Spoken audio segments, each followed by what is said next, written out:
The autumn of 1946 arrived in the English Midlands with the kind of weather that defined the season. Crisp mornings that gave way to mild afternoons, trees turning gold and red, the harvest gathered, and the land preparing for winter.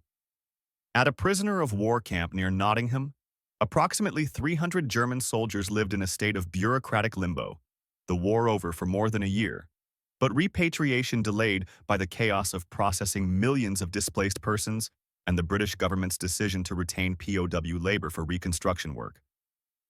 These men had been captured at various points during the war's final year, some in Normandy, some in the Rhineland, a few even in the last weeks before surrender. They were not ideologues or fanatics, simply soldiers who had followed orders until following orders became impossible, who had surrendered when continuation meant pointless death. The camp commandant, a Major Thompson who had served in France during the Great War and understood something about the long aftermath of conflict, believed that isolation bred resentment and that men who would eventually return to rebuild Germany benefited from seeing how democratic societies actually functioned rather than how Nazi propaganda had portrayed them. His solution was unconventional, but he felt necessary. Selected prisoners, those who had demonstrated reliable conduct and basic English proficiency, would be taken in small groups to the nearby village of Southwell on designated evenings and allowed to visit the local public houses under minimal supervision. The announcement of this program was met with confusion among the prisoners and skepticism among the guards. The prisoners could not quite believe they were being offered what amounted to supervised freedom, the ability to leave camp, enter British civilian spaces, and interact with the population of a nation they had recently fought against. The guards worried about security, about the wisdom of placing enemy soldiers in situations where escape would be easy and where encounters with civilians might turn hostile. But Major Thompson was adamant. The war was over. These men would be going home eventually. Better they went home having seen that British democracy was not the hollow shell propaganda had described, that British people were not the weak decadents Nazi ideology had portrayed. The first group consisted of 12 prisoners selected by the camp administration for their conduct records and language skills. They included Franz Weber, a former schoolteacher from Hamburg captured near Caen, who spoke English with near fluency; Ernst Bauer, a carpenter from Bavaria who had minimal English but possessed the kind of quiet competence that inspired trust; Carl Schmidt, barely 21, captured during the final weeks of the war, who had been conscripted so late that ideology had never quite taken root. These 12 men were told they would be escorted to Southwell, given 4 hours of closely supervised liberty, and expected to conduct themselves appropriately or forfeit the privilege permanently. The walk to Southwell took approximately 30 minutes, following a footpath that connected the camp to the village through fields and hedgerows that had been English agricultural land for centuries. 2 British guards accompanied them, corporals who carried sidearms but no rifles, who maintained presence without creating the atmosphere of hostile supervision. The evening was clear and cool, the kind of October weather that made walking pleasant. The prisoners moved in a loose group, not the tight formation of military organization, speaking quietly among themselves in German about what they might encounter, what they should expect, how they should behave in civilian spaces after so many months of confinement. Southwell was an old market town, its central feature the 12th century minster whose towers dominated the skyline. Stone buildings lined narrow streets, shops that had served the community for generations, houses that predated the Industrial Revolution, the accumulated architecture of continuous habitation across centuries. The streets were lit by street lamps that cast pools of yellow light in the gathering dusk.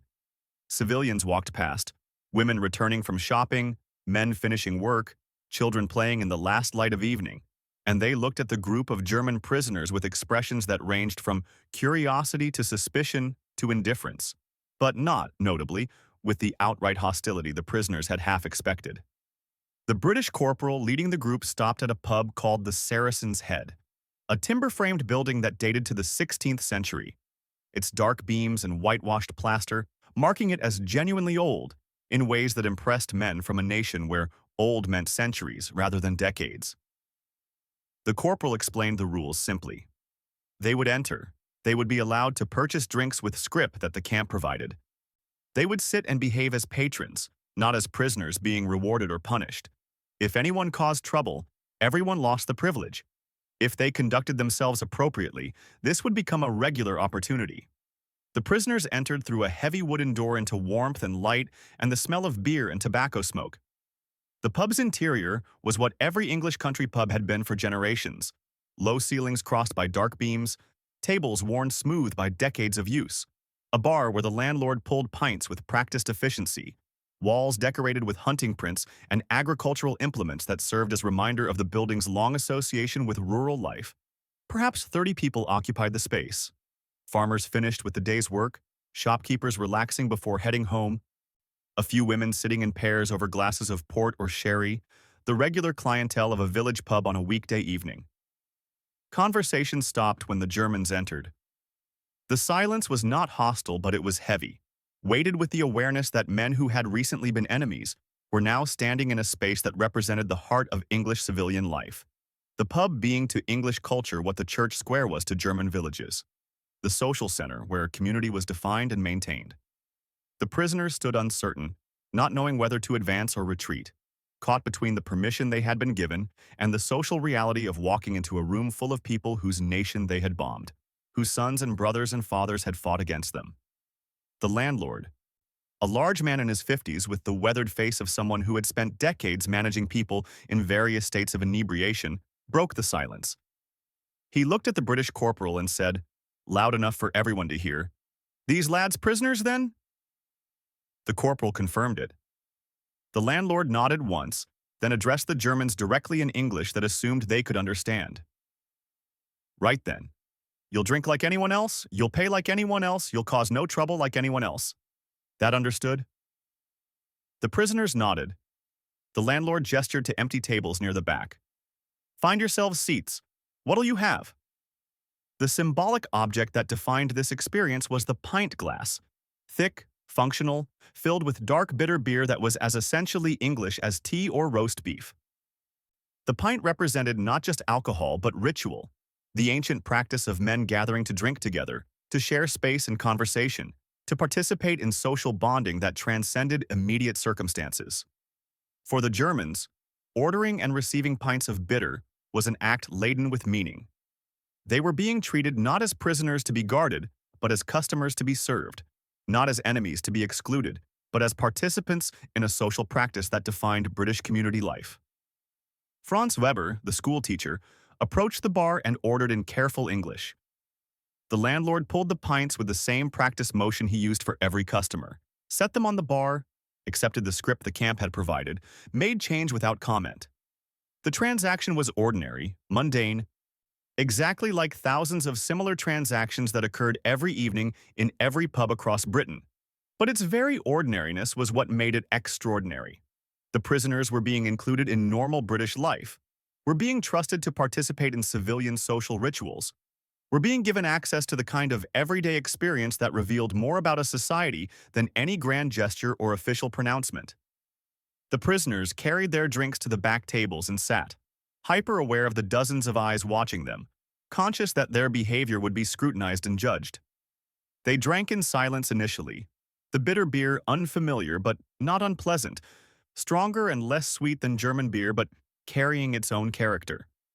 Around them, gradually, conversation in the pub resumed.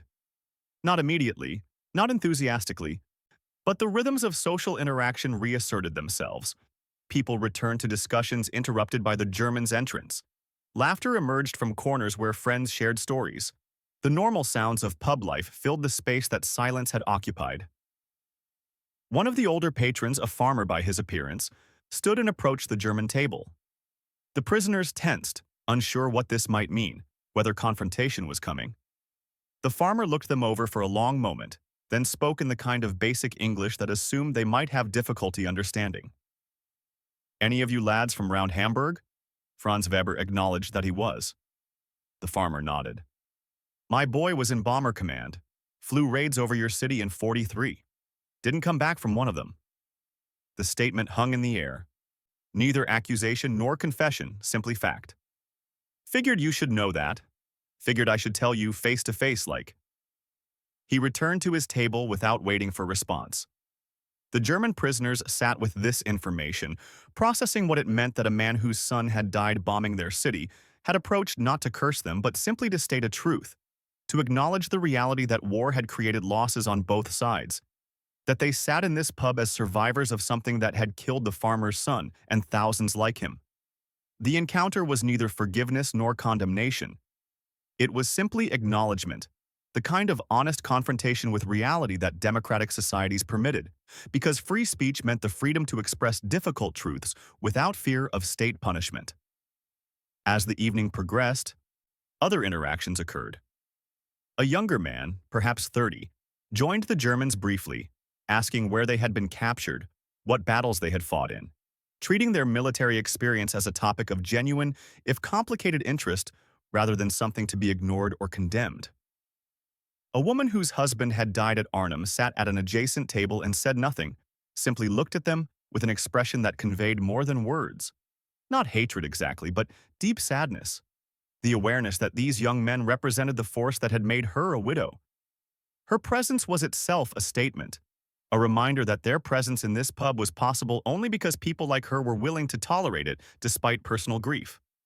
Ernst Bauer, the carpenter, found himself in conversation with another tradesman about the challenges of finding materials for repairs in post-war Britain. The discussion was technical, practical, two craftsmen comparing experiences with wood quality and joinery techniques, the kind of professional conversation that transcended nationality because skill recognized skill regardless of political allegiance. The fact that they could have this discussion, that a British carpenter would share information with a German carpenter who had recently been an enemy, demonstrated something about the nature of democratic society. That professional identity and shared expertise created connections that war had interrupted but not permanently destroyed. The transformation occurring in that pub was subtle but profound. The prisoners had expected, if they expected anything, that British civilians would either ignore them completely or treat them with hostility barely constrained by military presence. What they encountered instead was more complex. People who acknowledged their presence, who interacted with them as individuals rather than as symbols, who expressed their own war experiences and losses without demanding apology or submission, who included them provisionally in social space while maintaining emotional distance appropriate to recent enemies. The pub itself represented everything Nazi ideology had taught them to dismiss about British society. It was old, its architecture predating German unification by centuries. It was informal, lacking the rigid hierarchical structure that German social institutions maintained. It operated through custom and mutual understanding rather than explicit rules and authority enforcement. People of different classes mixed, farmers and shopkeepers, laborers and school teachers, in ways that German social organization would have kept separate. Women drank alongside men, not segregated or excluded, but participating fully in social space. All of this contradicted the propaganda about British class rigidity and social decay. The pub demonstrated that British society, far from being paralyzed by class distinction or collapsing from democratic weakness, functioned through flexible social norms that permitted mixing and interaction across boundaries that authoritarian societies kept strictly patrolled. The ease with which different people occupied the same space, the absence of visible authority directing social interaction, the way order emerged from custom rather than command. These things revealed a society comfortable with freedom because it had practiced freedom long enough that self-regulation replaced the need for constant external control. As the evening drew toward its end, the landlord announced closing time with the traditional call that had echoed through British pubs for generations. The prisoners finished their drinks, stood, and prepared to leave. Several of the British patrons nodded farewell. The farmer whose son had died over Hamburg looked at them once more and gave a slight nod. Not friendship, but acknowledgement that they had conducted themselves properly, that they had respected the space they had been permitted to enter. The walk back to camp was quiet. The prisoners moved through the October darkness, guided by the British corporals who had accompanied them, processing what they had experienced. They had entered a British pub expecting hostility or artificial courtesy, expecting to be reminded constantly of their status as prisoners and enemies. Instead, they had been included, provisionally and with appropriate reservation, in ordinary British social life. They had been served beer by a landlord who treated them as customers.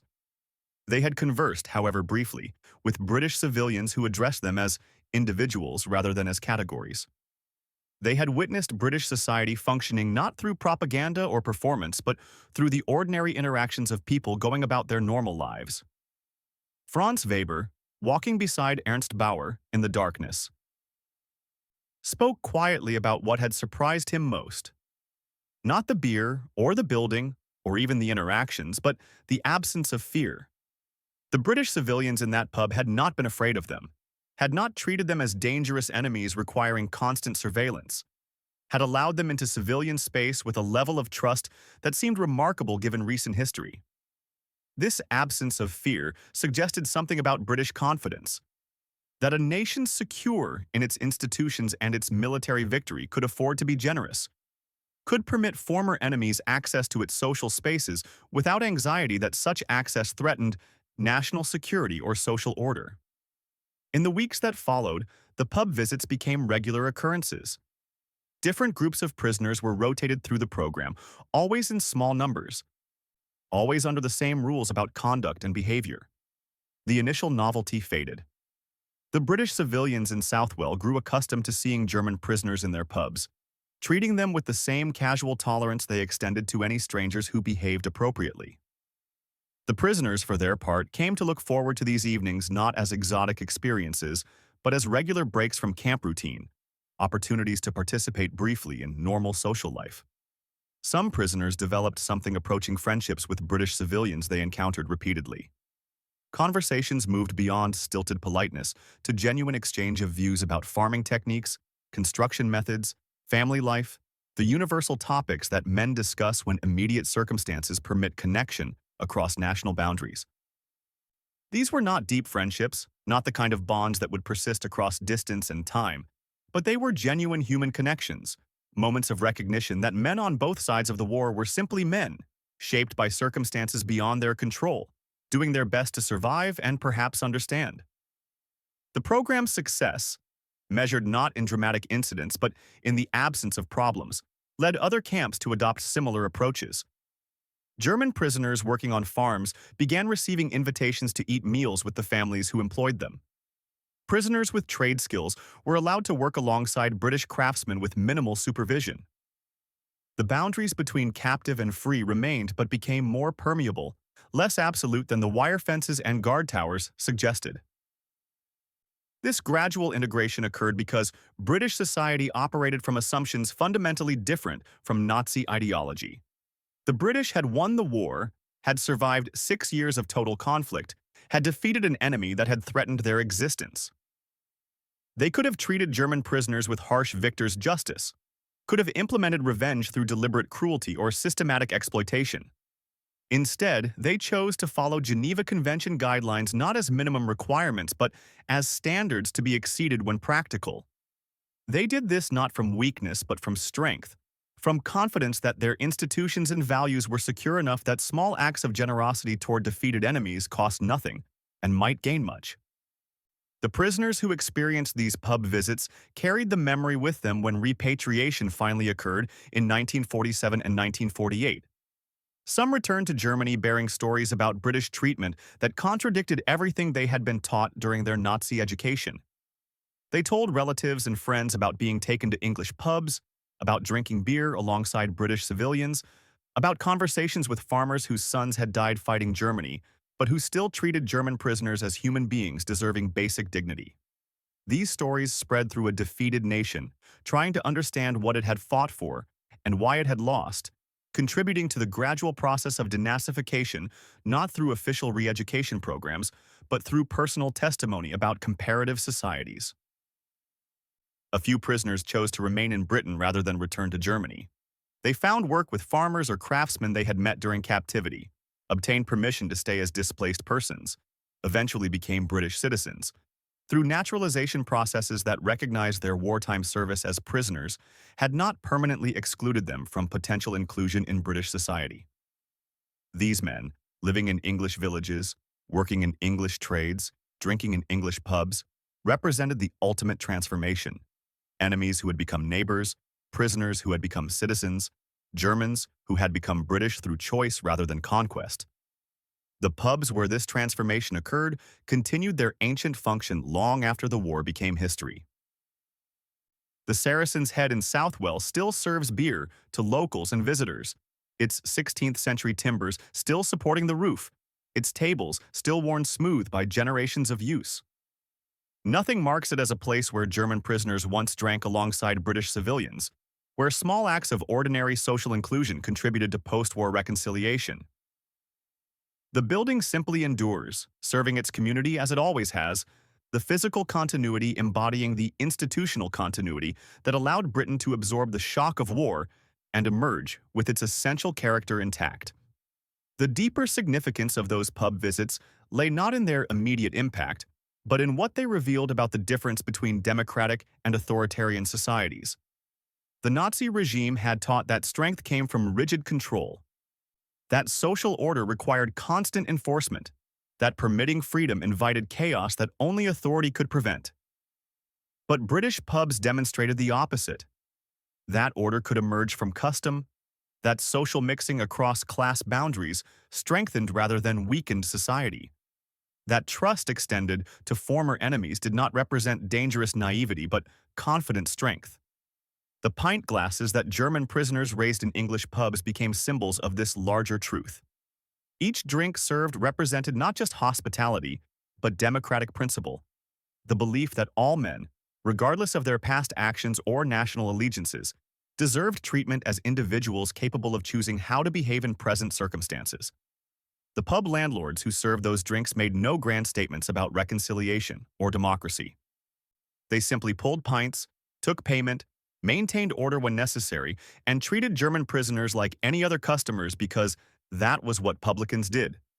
But in that mundane professional conduct lay a lesson more powerful than any lecture about democratic values, that free societies functioned through millions of ordinary interactions governed by custom and mutual respect rather than through constant authority enforcement. The transformation those pub visits worked on prisoners was neither instant nor total. They did not suddenly abandon German identity or embrace British culture wholesale. But they did absorb evidence that contradicted Nazi propaganda about British weakness and democratic dysfunction. They learned that a society permitting freedom was not collapsing into chaos, but thriving through flexibility that authoritarian rigidity could never match. They discovered that being treated with basic human dignity by recent enemies was more effective than any re-education program at undermining the ideological foundations that had justified war. In the end, the British decision to take German prisoners to local pubs represented not softness but sophisticated understanding of how democratic values could be demonstrated more effectively through lived experience than through official instruction.